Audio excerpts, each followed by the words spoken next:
සුබ දවසක් ඔයාලා හැමෝටම.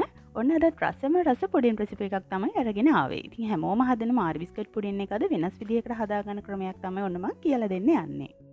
කොකෝ වකුඩු චොක්ලට් කෝන්ෆ්ලවර් අයිසින් සුගර් මේ කිසිම දෙයක් ඕන වෙන්නේ නැහැ. ඔයාට හරිම ලේසියෙන් විනාඩි 5ක් වගේ පුංචි වෙලාවකදී මේක හදාගන්න පුළුවන්. හරිම රසයි හැදුවම. ඉතින් ඔන්න තවත් වෙලා ගන්න නැහැ. එහෙනම් අපි බලමු මේ රසම රස පුඩින් එක හදාගන්නේ කොහොමද කියලා. මුලින්ම කියන්න ඕන මාරි බිස්කට් කිව්වම වර්ග ගොඩක් තියෙනවා. ඉතින් අද මම වියදම ගොඩක් අඩුවෙන් හදාගන්න පුළුවන් විදියට බිස්කට් එකක් තමයි අරගත්තේ. මේකත් මාරි එකක් නිල් පාට පැකට් එකේ එන ලයිට් මාරි කියන එක තමයි ඔන්න මම අරගෙන තියෙන්නේ. බිස්කට් ග්‍රෑම් 125ක් මෙතනදී මම අරගෙන තියෙනවා. ඉතින් අපි දැන් මේ විදියට පොඩි කෑලි වලට කඩලා වාජනයකට දාගන්න ඕන.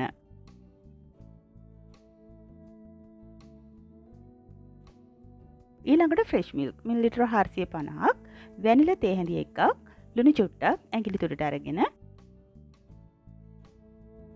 මේ එකතු කරගන්නේ කස්ටර්ඩ් පවුඩර් මේ සැහැඳි දෙකක්. අපි දැන් මේ ටික හැන්දකින් පොඩ්ඩක් මිශ්‍ර කරගමු.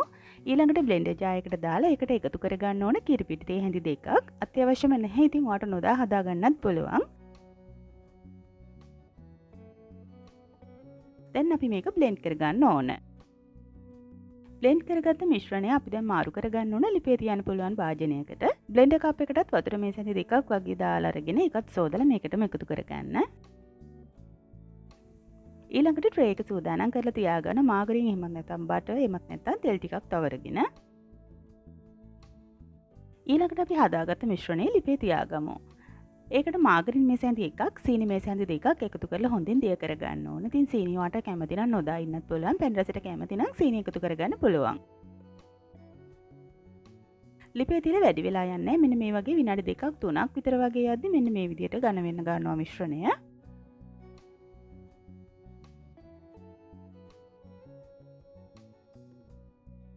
ඉතින් හොඳට බලන්න මෙන්න මේ පදමට එද්දී ඔයාලට පුළුවන් මේක ලිපෙන් බා ගන්න. දැන් ඊළඟට සූදානම් කරගත්ත ට්‍රේ එකට පුඩින් මිශ්‍රණය දාලා පොඩ්ඩක් සොලවලා අරගන්න. එක ගානකට උඩ නීට් වෙන්න. ඊළඟට ඔයාට කැමති දෙයක් මේක උඩට දාගන්න පුළුවන්. මේකේ රස පෙනුම වැඩි කරගන්න. මම චොක්ලට් බෝල තමයි දාගත්තේ. දැන් ශීතකරණයට දාලා පැයක් දෙකක් විතර කූල් කරලා කෑමට අරගන්න පුළුවන්. ශීතකරණයට දාලා සෙට් කරගත්ත පුඩින් එක තමයි ඔයාලට මම මේ පෙන්නන්නේ.